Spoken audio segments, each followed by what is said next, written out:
కార్తీక మాసంలో ఉసిరి దీపం వెనక ఆంతర్యం. కార్తీక మాసంలో ఉసిరి చెట్టు కింద దీపం వెలిగించడానికి ఓ పురాణ గాథ ఉంది. పాండవులు అరణ్యవాసం చేసేటప్పుడు కార్తీక మాసంలో శివుడికి పూజ చేయాలనుకున్నారు. కాని అక్కడ శివాలయం కాని శివలింగం కాని లేదట. ఏం చేయాలా అని ఆలోచిస్తుండగా ద్రౌపదికి శ్రీకృష్ణుడు ఇలా ఉపదేశించాడట. కొన్ని గ్రహాల దోష ఫలితాల కారణంగా జూదంలో ఓడిపోయి నువ్వు నీ భర్తలు ఇలా అష్ట కష్టాలు అనుభవిస్తున్నారు.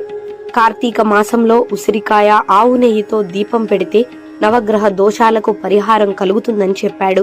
దీంతో ద్రౌపది గుండ్రంగా ఉసిరికాయపై భాగం తీసి దానిలో ఆవు నెయ్యి, తెల్ల జిల్లేడు వత్తులతో దీపారాధన చేసింది. ఆ తరువాతనే ధర్మరాజు యుద్ధానికి ఒప్పుకున్నాడని పురాణాలు చెబుతున్నాయి.